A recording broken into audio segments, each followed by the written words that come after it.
Welcome back everyone, it's Charlie. This will be my full Rick and Morty Season 6 Episode 7 video. There were a whole bunch of Easter eggs and references. In fact, there were a lot of jokes about Rick and Morty being so meta, having so many jokes and so many references. If you're brand new to the channel, be sure to subscribe to get all the episodes. There are going to be 10 episodes in Season 6. They just went on a brief hiatus between Episode 6 and Episode 7, which they also referenced during the episode. Careful for spoilers if you haven't seen the episode yet. We'll start at the beginning and work our way through shot by shot, talking about Easter eggs, WTF moments, and there were a lot. Starting with the episode title, Full Meta Jackrick, which is a reference to the Stanley Kubrick movie Full Metal Jacket. Great movie if you haven't seen it. The meta being a specific reference to the way that the plot of the episode plays on a lot of storytelling tropes in writers' rooms, like the previously on segment of TV shows, and a lot of the episode was the writers of the show making fun of themselves. A lot of the end of the episode was Dan Harmon making fun of himself, like one of the characters in the episode was literally a parody of Dan Harmon. This isn't what it looks like. This is a very special diet for successful writers. The actual opening scene starts with the previously on because of the real-life break in the episodes between 6 and 7 recently. There's been a break for the last several weeks, so typically shows would have a previously on just to catch people up who haven't remembered what happened previously, which they reveal in this context is actually being controlled by the villain, previously Leon, who's a being who has the ability to trap people in previously on loops of their lives. But they also reveal that there are fictional things happening within those previously on loops. So even though it seems like all the crazy things that happened during their previously on at the beginning of the episode, some of them are meant to be fake. One of the other long-running tropes of Rick and Morty is that each season they have a brand new intro scene with a bunch of different scenes, and us as fans are always trying to guess which scenes are real and which are fake, which is literally what they're experiencing in this part of the episode. The episode just in general also plays into the idea that Rick has always known that he's a fictional character inside a TV show, which Morty almost finds out like it gets most of the way there until Rick tries to get him to forget about it. What just happened? Why was there music? If we have opening titles, does that mean that we're... He starts to figure out what's going on during the Jack the Ripper segment from the Season 6 intro. New dialogue remarking on it. Summer reveals she's pregnant at her 18th birthday party, just like Beth got pregnant with Summer when she was 18 and still in high school. It's raining meatballs for some reason. Rick starts to get a little more worried as they keep jumping through different events. Jerry dies from bee stings, paying off the joke about him keeping bees all these previous seasons. Summer names her baby Jerry Jr. They have a cameo scene with Tony Hawk and his skateboard, who's apparently solving murder mysteries with Rick and Morty. It's not actual Tony Hawk in a cameo scene though, it's like a different voice actor just playing Tony Hawk. Rick tries to hijack the reality M. Night Shyamalan's style. The same kind of thing happened in that episode where he tried to do something ridiculous to break the reality. When he says narrative decelerant, that's him saying that what he's doing slows down the story itself. They keep jumping through events. Beth is being framed, executed for Jerry's death. I think that's also meant to be a reference to the long-running joke about how she has this low-level loathing for Jerry despite wanting to stay in their marriage. Summer's baby, Jerry Jr., has been born. I wonder if they're ever going to reference that baby again in the future too, because they still have their space baby, which they've referenced several times this season. There's also a bit of a joke about that at the end of the episode as well. Morty, worried about what's going to happen to the new baby that he's got growing inside of him, is a way for the writers to clown on themselves for actually doing the space baby. What about my beard and unborn child? Let them go. Rick and Morty references the actual opening titles as they travel through the Season 6 opening titles, which actually kind of makes it so that these are all real scenes. That's always the joke, like, are these scenes real? Are they fake scenes in the intro? Will we see them in actual episodes? But because you're seeing them all through this episode, technically we're all in a Season 6 episode, even though in this context, some of the scenes are meant to be fake events. Also, when they pass through the Butter Morty scene, Rick calls it their best episode ever. I think the bigger joke there is that we might never actually see that episode happen. Like, the best episode ever is the one that they never actually make. And they finally get shocked when they run through the actual titles themselves. When Morty questions whether or not they're fake characters inside a TV show, like I said, normally this would mean that he understands that, but because Rick spends so many different times in the episode telling him to forget about it, it'll just confuse you, I think means that he walks away from this episode just being totally confused about it and still thinking of himself as being a real person inside a real multiverse. This also makes me wonder if Prime Rick is so evil, like he's the main antagonist, because he also realizes that he's a fake character in a TV show and nothing he does ultimately matters, which is why he doesn't really seem to have any sense of morality. Which is what makes him so dangerous, because he realizes that nothing matters because this is a fake TV show. When they put on the goggles to help them find the actual fourth wall to break, that points out a number of storytelling tropes like Deus Ex Machina, Chekhov's gun, gratuitous violence, foreshadowing, ticking clock, action enhancer, which are all real-life storytelling devices that TV movie writers use to make episodes, movies more interesting. Which Rick also then calls out, making fun of the Moonlight TV show with Bruce Willis and Sybil Shepherd, talking about breaking the fourth wall too much. He's basically saying that the way that he breaks the wall, winking at the audience, and he actually looks at the screen, breaking the fourth wall in the way that he usually does, addressing us, the audience, in a more subtle way, just doing it every once in a while, is the right way to do it, and the Moonlighting TV show was famous for breaking the fourth wall all the time, getting super meta in a way that he thinks was kind of hacky. They use a new type of portal device, like the portal gun, to break the fourth wall literally. And remember, this is supposed to be a layer of reality that exists above their normal third dimension reality. The device that he uses to open that fourth wall portal looks kind of like a television remote because he's breaking out of the TV show with it. Which is why from this place, Story Lord can control all of their lesser reality. It's full of all kinds of storytelling tropes like narrative threads, watershed moment, escalation, trials. That's one of the early references to Joseph Campbell's hero's journey in the episode, which they pay off later when he's an actual character in the episode. All the Joseph Campbell stuff is more of a joke about Dan Harmon in real life. Also, Dan Harmon did a cameo scene as the Joseph Campbell character. If you don't know anything about Dan Harmon in real life he's famous for using what he calls his story wheel, which is based on Joseph Campbell's hero's journey, and he just uses it to help himself write episodes. They use it all the time in the Rick and Morty writer's room. He's been using it since before he worked on the Community TV show. There's an alien that's designed to look just like him in real life, which is a writer himself, which Rick and Morty make fun of, and he pushes the giant story wheel around trying to suck motivation from all of his characters. So like I said, a lot of the episode is Dan Harmon making fun of himself, the other writers making fun of Dan Harmon, saying that he's a terrible writer. Rick calls out TV critics in Space Jam. They actually did a cameo scene in Space Jam, which they just clown on in this episode for being way too meta because the Space Jam movie was terrible. We're done running tests on your Badger thing. It turns out his condition is irreversible. I'll never erase what I saw from my brain. It's your problem now, dum-dum! So Rick is canonizing the Space Jam movie to Rick and Morty, like they actually had that as an adventure in universe, but he's also making fun of themselves for actually doing that. Like, I can't believe we actually did that. They bring back the same Jesus from the Story Train episode, who's also voiced by Christopher Maloney. He also voiced him during the Story Train episode as well, which is also meant to foreshadow Story Lord coming back, voiced by Paul Giamatti, like he was during the Story Train episode. Also, earlier in the episode, they had a joke about the trope of foreshadowing. That's literally what happens here. And he just explains what happened to them after the post-credit scene in the Story Train episode, like they transcended that layer of reality to become actually real. Morty references South Park's version of Jesus canonizing South Park to Rick and Morty, like it's a show inside Rick and Morty. Now, during that show, Jesus is real and interacts with all the other characters. He's friends with them. They treat him more like a superhero with powers similar to the powers Jesus has in the Bible, but he's more of a bro. When Rick says Morty's South Park reference keeps them creatively accountable, it's also a reference to Rick and Morty being compared to South Park in real life, as well as The Simpsons. Dan Harmon and Justin Roiland have talked about this in the past, about how a lot of times when they're coming up with ideas for the episodes, they have to be careful because a lot of story ideas have already been used by South Park or The Simpsons. In fact, the entire premise of one of the South Park episodes early on was Simpsons did it because so many story ideas had already been done by The Simpsons when South Park came along. Rick references Bane from the Batman comics when Jesus is about to break his back in a similar manner, probably one of the most famous comics of my childhood, that and the death of Superman. Story Lord also calls out another trope when he says their deaths will become based on real events, because that is a device in episodes and movies when you base plots on things that actually happen in real life. Revealing that his ultimate goal in controlling all of reality is to achieve motivation as a character, which is them kind of clowning on themselves, saying that he was a bad character when they introduced him in season 4, and that entire episode itself was kind of stupid. Like the writer character who created Story Lord in the first place even hates the episode. We should have never come up with that idea, it was terrible. Rick and Morty literally call out the writers for being lazy.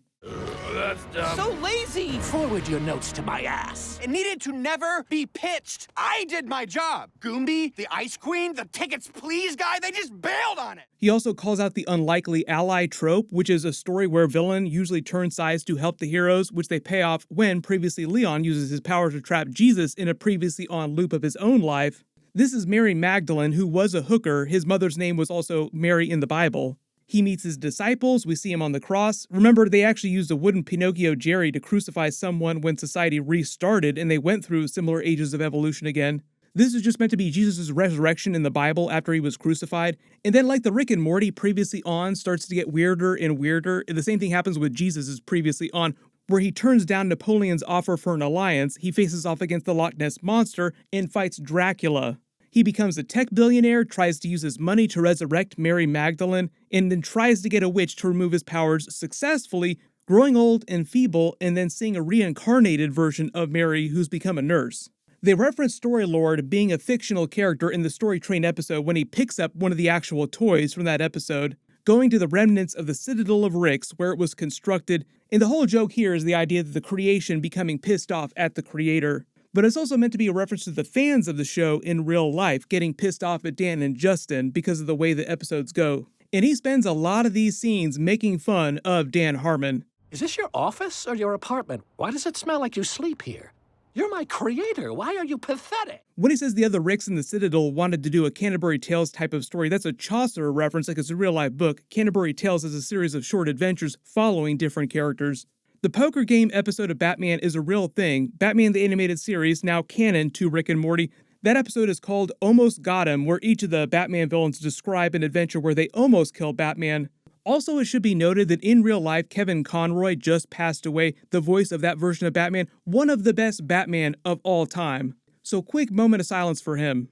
We meet the self-referential Six, who are like Rick and Morty's version of the God Hand from Berserk, mixed with the Six Avengers and the Justice League. Also, the referential Six, a bit of a Sinister Six reference as well from the Spider-Man comics. Because they're meant to be characters who are so powerful that they transcended to this layer of reality. And now they all have reality warping powers and their names are based on different story tropes. Mislead, Flashback, who's kind of like their Flash, Continuity Error, Protagonic, like protagonist, and Retcon, as in retcon. All their fight scenes here against them are also direct references to the different tropes that they each represent. For instance, when he fights the Continuity Error character, Rick pulls out the anti-meta field capable of blocking their attacks, and he could have used it previously against Storylord, Jesus, or previously Leon, but didn't, like he just brought it out of nowhere. Flashback causes them to flash back to the 2020 election. Protagonic's powers turn the Nameless Guard into the main character, and then it turns into this funny 80s style montage of his life. They even bring back the Loch Ness Monster for one of his adventures. Mr. Twist powers are the Smash Cut Grenade, which is a reference to the editing technique that basically transitions quickly between two completely different types of scenes, causing them to wind up in a cell. And his other power is introducing major twists, in this one being that Morty is the surprise sixth member of their group, which then they pay off when Morty surprises him by setting off one of his grenades, helping them escape from the prison cell. Retcon's power is retconning any kind of thing within reality, which they demonstrate when Morty tries to change his name to Rhett instead of Brett, and he makes it reality. It is and always has been Rhett. The joke here about sports is just that it's completely different from normal types of TV episodes like Rick and Morty that you write out in a writer's room. They also reveal when they're freeing him from prison that Rick has worked with him in the past, like they've known each other for a while, so it makes you wonder what Rick used him to retcon previously in reality. My early theory is that he tried to use him to retcon the death of his version of Beth and his wife before he went after Prime Rick, but because they're still dead, it means it either didn't work or something else happened to cause them to die again. They bring back the butter robot doing the same joke, "What is my purpose?" which itself a callback is another storytelling trope. And they kind of treat Retcon like their version of Dr. Manhattan, like he's someone who's way more powerful than the rest of the team. Morty calls out the trope of the unearned twist with their deaths being imminent, like this is totally unearned. And they're saved by actual Joseph Campbell in a cameo scene from Dan Harmon himself. Like I said, meant to be a reference to Dan Harmon's devotion to the Joseph Campbell storytelling wheel that he's used for many, many, many years. A lot of the things that Joseph Campbell talks about in references are actual storytelling tropes and things from Joseph Campbell's hero's journey, talking about the structure of actual stories. And they use a lot of these scenes for Rick and Morty to take the piss out of him, which is them also kind of clowning on Dan Harmon, like Dan Harmon making fun of himself for his slavish devotion to the Joseph Campbell style of storytelling. Calling out the old man in the soup trope because Campbell's soup, but also, Basketball Diaries, Jack and the Beanstalk, all kinds of stories where old men were not seen eating soup. They have a joke about Joseph Campbell secretly being addicted to really, really gross websites, like better wipe that browser history. Also, apparently gets super racist at night when he gets super drunk. who also references Back to the Future. That's also a joke about the origin of Rick and Morty. Like, the whole show is based around the idea of Doc Brown and Marty. Originally, the short that Justin Roiland made before it became a show was called Doc and Marty. The liquor on the desk being branded writer's courage is also just a general joke about writers in real life, saying that most writers are alcoholics, which they also pay off when he gets super racist when they're sleeping in the shed. He also references Superman, but you also remember recently he just referenced the Justice League Snyder Cut, which features all the Justice League characters, so technically all the Justice League characters, all those people would be canon to Rick and Morty. Behind them on the wall, there's a carving of the snake eating its tail, which is also meant to be a reference to the story cycle of Joseph Campbell's character arcs. They have the joke about the montage because it takes years to build their device. Morty winds up getting pregnant to help them complete the device, and like I said, Morty asking about what's going to happen to his child is a way for them to sort of clown on themselves again for never really bringing back the space baby. Like, they keep referencing it during this season as a way to joke about that, like, yeah, when are we ever going to bring that back? Who knows? They have another joke about changing the actual show to be more like season 1 episodes, Rick getting super pissed off, also a reference to Dan Harmon and Justin Roiland in real life, all the writers getting tired of fans asking for them to do that. I want to have fun, classic Rick and Morty adventures like in the old days. Then we'll get along fine, Fascist Morty. Do some classic adventures, like season 1. I'm so sick of that. When they escape back to their layer of reality, they pass through the opening titles again, and Storylord uses the new device made of the story trains in the Citadel to try and siphon off the motivation of all the characters around the multiverse. When he says greenlit, obviously that's a reference to the green of the energy, but also that's another television production term for when TV shows or movies are approved and they actually start production. The Dan Harmon parody alien pushing the wheel around to move is another joke about Dan Harmon's devotion to the story wheel device in his writer's rooms, creating episodes using the story wheel. It's also another callback to that Joseph Campbell joke about making the show more like it was during season 1 with the Citadel of Ricks and the central finite curve machine that Evil Morty wound up breaking. Love the random joke they have about the worker who's so unmotivated that he doesn't want to register to use the dirty website. Rick calling Jan a sweaty writer and then him telling Morty about only stopping for black belts or big pairs of tits is Dan Harmon making fun of himself, calling himself a degenerate basically. When he references the one big successful thing that he wrote, he's talking about the Rick and Morty show in real life. They bring back the joke about the cum gutters from the Story Train episode and old dudes who mysteriously have super ripped abs. Him not taking notes is also another reference to writers in real life getting notes on their stories from executives at networks, which they also kind of pay off in the post-credit scene too, with a bunch of executives from the network, like Adult Swim executives, running after the Tag character to try and stop him. I think the joke about the phone salesman at the mall is that they're super pushy and won't take no for an answer, like they're way more motivated to sell phones than Rick is to avoid being sold a phone. The whole thing about being picky about licensing is another joke about Dan and Justin in real life not being super picky about the merchandise that Adult Swim makes for Rick and Morty because it makes them so much extra money in real life. Which they pay off later in the episode with a joke about the new website that Rick calls out where you can actually buy the plushies, kind of like the Story Train episode where you could actually buy the Story Train. I love that Morty stops the writer by basically getting him to realize that being a writer sucks and all creative people are ultimately miserable, and believing that the best thing he could do would be to just quit writing altogether. The way he references the Green Arrow spec script makes it sound like Dan Harmon actually wrote that Green Arrow movie in real life. Kind of wonder if we're ever going to see that at some point. The way they joke about it, his Green Arrow movie was pretty terrible, so I'm guessing we're not going to see that. They reference Mr. Nimbus again, who is a parody of Namor, which we just saw in the Black Panther movie. When he starts talking about hiatuses, that's also a reference to the real-life break that they just had between episode 6 and episode 7. The all good things must come to an end line is also from Star Trek The Next Generation's series finale. Then the callback joke about the website you can visit is actually rick-plush.biz, which is a real website that Adult Swim created for this episode. When you click on it, it takes you to Adult Swim's website, but they created a special page for it and just says you can't buy these dolls in this reality. The clickable button also just takes you to the main streaming page for the Rick and Morty episodes. The other joke here about burning this story wheel device is Dan Harmon in real life continuing to use his story wheel in the writer's room because right after this, the writer goes back to the Citadel and comes up with another bad idea that Joseph Campbell gets really upset about. Like, no, don't, this is a terrible idea. During the actual post-credit scene, they have another meta joke about the post-credit scene in the tone of the rest of the episode where they reveal another alien called Tagman lives and exists in the post-credit scenes of episodes. Tagman also feels kind of like a visual reference, like his visual design looks kind of like the Earl of Lemongrab from Adventure Time because Justin Roiland also voiced that character. Him killing all the people in the business suits later also feels like a reference to him not taking notes from the Adult Swim executives. If you spotted any other Easter eggs or references in the episode that I didn't talk about in the video, just write them in the comments below. But like I said, it's meant to be an episode that specifically calls out all the meta referential aspects of each Rick and Morty episode, so it was way over the top in terms of Easter eggs and references. My full episode 8 video will post when it comes out next week. Also, a big reminder, the Marvel Guardians of the Galaxy Holiday Special is airing later this week. I'll be doing a bunch of videos for that as well. So be sure to enable alerts for my channel so you don't miss that. Everyone click here to learn about the secret Deadpool Christmas movie, Deadpool vs. Santa Claus, and click here for my Guardians of the Galaxy Holiday Special video. Thank you so much for watching, everyone stay safe, and I'll see you guys in the next one.